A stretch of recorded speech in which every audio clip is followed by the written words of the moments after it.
Vamos ler 1 Coríntios, capítulo 6, versículo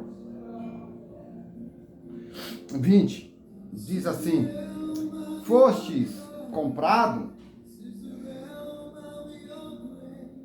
por um preço, glorificai, pois, a Deus no nosso corpo, no vosso corpo, e no vosso espírito, os quais pertencem a Deus, intelectual. Romanos 1, versículo 1 diz assim: Paulo, servo de Cristo, ele serve, então ele é chamado para o apostolado, separado para o evangelho de Deus. 3 pontos aqui.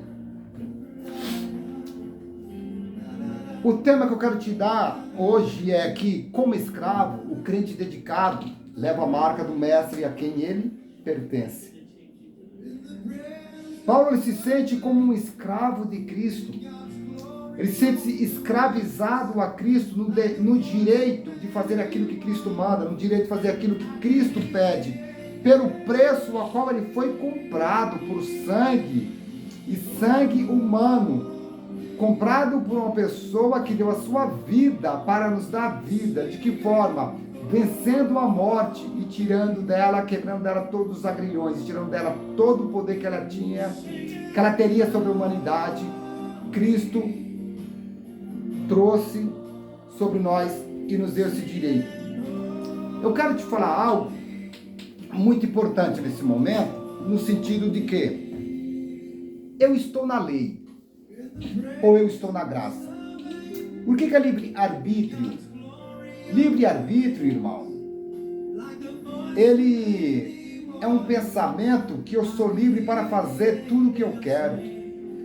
Mas quando você lê Gênesis capítulo 2, na criação do homem, Adão, Adamá, feito da terra, feito do barro, você vê que Deus não deu livre-arbítrio a ele, não.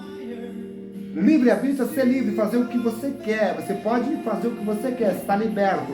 Aqui é minha casa, você está liberto, pode fazer o que você quer dizer aqui dentro. Não. Deus disse para Adão: Adão, tudo que tem aqui tu pode tocar, tu pode comer, porém, da árvore da vida e do bem e do mal, dessa árvore tu não comerás, não tocarás.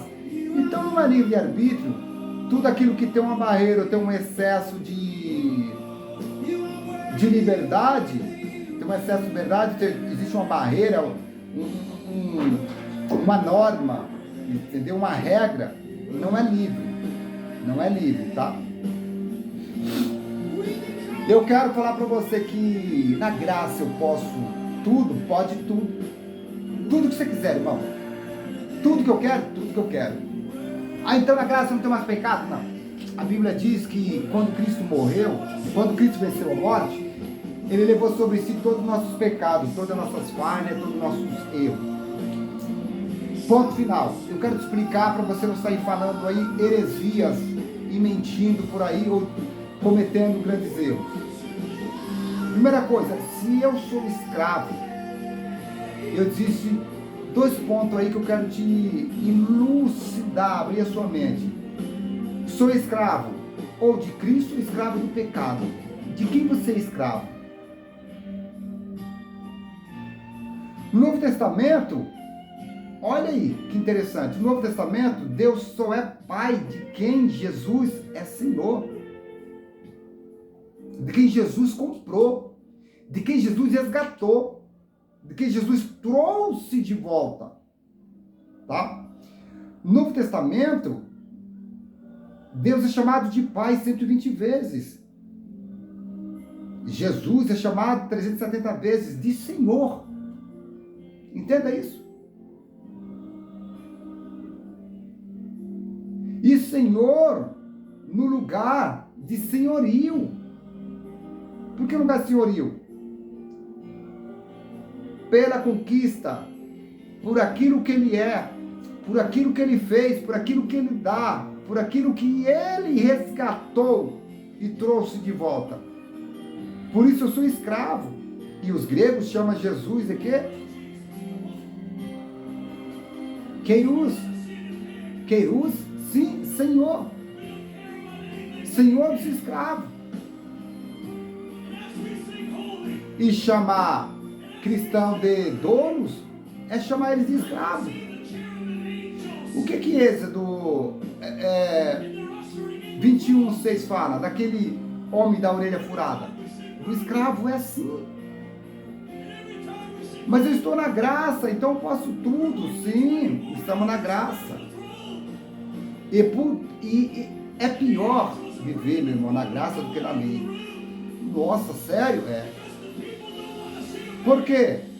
O interessante, sabe qual é o interessante? Porque na graça, você não pode fazer tudo o que você quer. Não posso, não. A graça, ela te liberta. A graça, ela te salva. É na graça que você fala, eu discordo do dízimo, porque no Velho Testamento fala do dízimo, no Novo Testamento não fala, mas você dá. É na graça que você fala, eu discordo de ir na igreja, porque eu não preciso de igreja para congregar, mas você necessita dela para aprender, você necessita dela para ouvir, você necessita dela para ser curado, você necessita dela para ser liberto, você necessita dela para ser restaurado, você necessita dela para aprender mais e mais, você necessita dela para criar, educar e levar seus filhos ao que é uma conduta daquilo que o Senhor nos diz, ensinar os seus filhos o caminho que devem andar. Na lei, Deus pede a mim a obediência. E por que eu não sou obediente? Porque eu não consigo obedecer ao Senhor. Porque não sou transformado. E quem não é transformado não consegue fazer o que é certo. Quem não é transformado não consegue andar uma vida de conduta certa. A lei precisava de um Gadog Goen, um sumo sacerdote, autoridade máxima, para pegar nossos pecados, fazer o holocausto, oferecer a Deus, ir diante do altar de Deus, depois entrar dentro do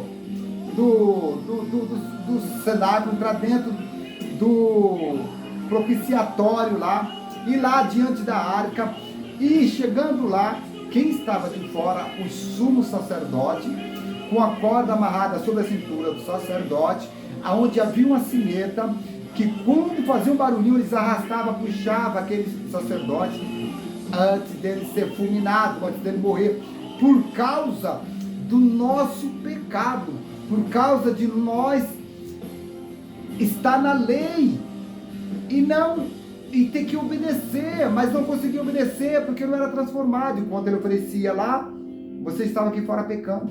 E na graça? Na graça, Jesus me transformou. Na graça, Jesus me transforma para eu obedecer totalmente. Como assim? Mateus 21, versículo 28. Mas que vos parece? Um homem tinha 2 filhos, e dirigindo-se ao primeiro, disse: filho, vai trabalhar hoje na minha vinha. O primeiro, ele porém respondendo, disse: não quero. Mas depois se arrependeu e se foi. Isto é a graça. Você pode dizer não. Você pode falar não. Não vou na igreja. Não preciso da igreja. Não preciso de pastor. Não preciso de ninguém que come carne e come comida igual eu para ser minha autoridade. Mas você vai. Não, mais uma vez, não vou dar dízimo, porque eu discordo do dízimo, tá? Mas foi o dízimo que te salvou. Que foi o dízimo que comprou a Bíblia para te chegar até você. Foi o dízimo que deu o missionário evangelista até você. Foi o dízimo que abriu as portas da igreja para você sentar. Foi o dízimo que comprou cadeira para você sentar e estar debaixo de um teto, tá? Mas você fala, eu não vou, mas você vai porque você está na graça. E por que você vai? Porque eu estou na graça? Porque quando você está na graça, você está liberto. Você não tem mais obrigação, mas você se sente privilegiado. Por quê? Porque você se sente transformado. Você é transformado, você vai para a igreja. Sabe por quê? Porque você vai para adorar. Porque você vai, porque você vê um motivo, você tem que ir, porque eu vou para agradecer. Eu não vou olhar para um lado nem para o outro. Então, na graça, Jesus nos transforma para eu o obedecer totalmente. Esse primeiro filho simboliza a graça. Tá? Eu posso tipificar isso? Posso. Eu tenho direito, eu posso. E o segundo, dirigindo-se ao segundo, Falou-lhe de igual modo, e respondendo ele, e disse: eu vou, Senhor. E não foi. A lei. Não, sei que não pode, cara. Eu sou contra. Olha a lei como que ela é. Eu sou contra o homicídio, eu sou contra o roubo, eu sou contra estupro, eu sou contra a pedofilia, eu sou contra aborto, eu sou contra bebida, eu sou contra drogas, contra criminalidade. Eu sou contra, mas eu apoio quem é a favor. Isso é a lei, tá? Fala que vai fazer e não faz. Fala que vai obedecer, mas não obedece. E por que a graça é diferente? Porque você foi liberto, transformado. Quando você é liberto, você é transformado.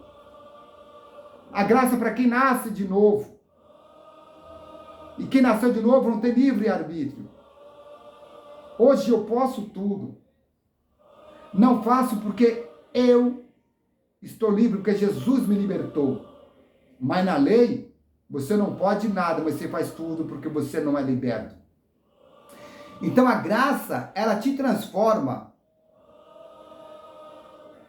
tá? E te liberta, te faz nascer de novo. A lei, ela te impede com regra, mas você faz porque você não é transformado. Você tenta obedecer, mas não consegue porque você não tem Cristo em você. Pega essa visão. Pega esse pensamento.